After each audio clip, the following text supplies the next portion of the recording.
In order to create this central bank, certain obstacles had to be overcome. First, those opposed to a central bank would need to be removed, and secondly, the law would need to be changed, or simply appear to be changed. To deal with the troublesome individuals who opposed a central bank, the Jesuits spared no expense. They built a ship of death called the Titanic. The sinking of the Titanic was the design of the Jesuit order to get rid of the opposition to the creation of a central bank in the United States. And the men on the Titanic were opposed to a central bank. They had to die. Among those were John Jacob Astor, Isidor Strauss, Benjamin Guggenheim, and a host of other millionaires who were opposed to a central bank in America. Therefore, they had to be taken out of the way, and they were on the Titanic.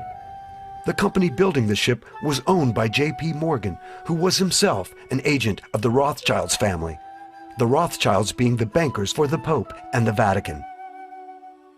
The main Jesuit targets were brought on board. The captain of the ship was Edward John Smith.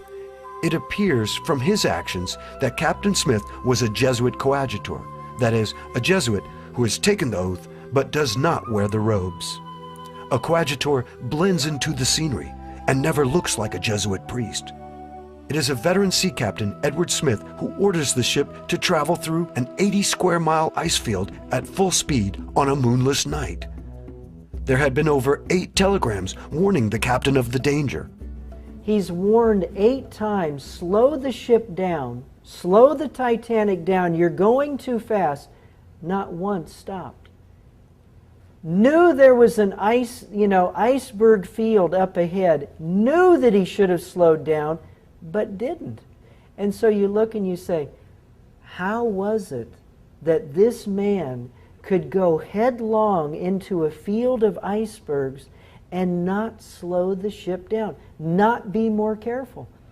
The only conclusion you can draw is, as a coadjutor of the Jesuit order, right through the line, the chain of command, he was told, sink the ship. And he did.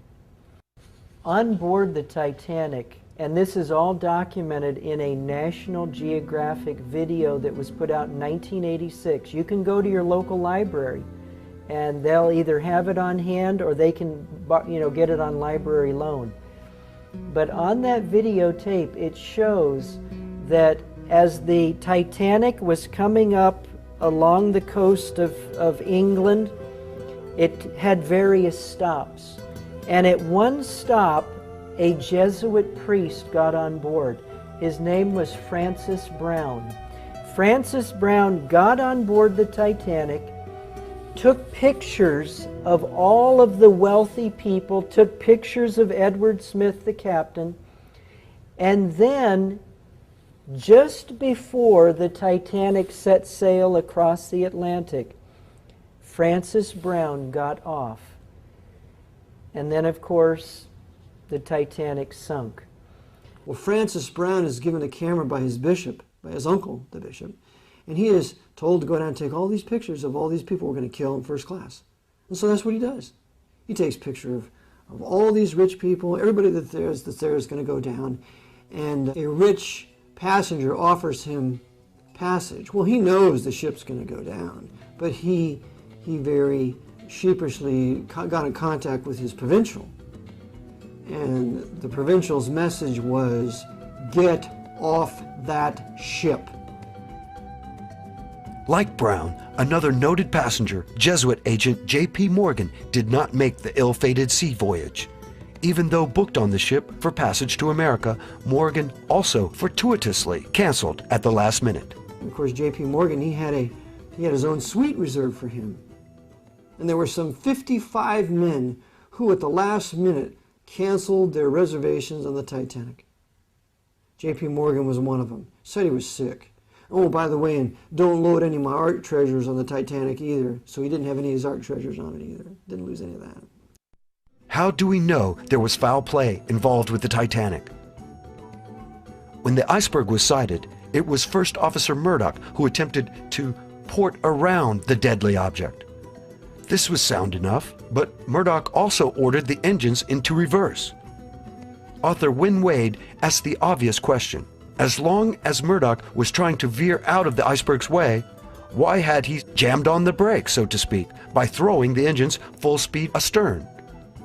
In point of fact, the 1910 edition of Knight's Modern Seamanship clearly contradicted Murdoch's decision.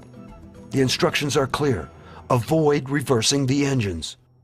Wade sums up the situation by saying, Murdoch had maneuvered in a manner more likely to cause collisions than to prevent them. As with many who investigated the Titanic disaster, author Wynne Wade was at a loss to explain Murdoch's actions in going against the book. But the captain and Murdoch's actions were not the only telltale signs of treachery on the night the Titanic sank. We see all sorts of anomalies in the Titanic. For example, when it was sinking, the emergency flares were to be red so that ships in those lanes could see the Titanic was in trouble. Well, someone had taken away the red flares and replaced them with white flares, making it look like we were shooting off flares and having a party. And then the loading of the boats, we know that was a fraud. They didn't allow the lifeboats to be completely loaded. They were only half loaded, some 1/3 loaded, because the targets in the first class could not be allowed to board. This serves as a warning to all the other men of power, not only in our country, but in England and Europe. You mess with us, and we're going to do to you what we did to all those people on Titanic, and we're going to thwart the investigation. Because a subsequent investigation of the sinking of Titanic blamed Bruce Ismay, the right-hand man of J.P. Morgan, and Captain Lord of England. They were the scapegoats, when they could have easily blamed the men of power at that time. Saw who canceled their reservations. It was a Warren Commission all over again. 9/11 Commission all over again. It's a whitewash and cover-up, and that cover-up is even more powerful than the murder itself. After many of the leading opponents to a central bank had been removed, the Jesuits moved to obtain passage of the 16th Amendment and the Federal Reserve Act, both in 1913. So they created the Federal Reserve Bank to finance their crusades. Without the Federal Reserve Bank, there's no war in Iraq. Without the Federal Reserve Bank, there's no World War II. There's no World War I. And there's a book written by Katz called The Money Changers, and in it he says that it's the Federal Reserve Bank and the creators of all this paper currency, fiat money, credit out of thin air. Without that, you don't have these wars.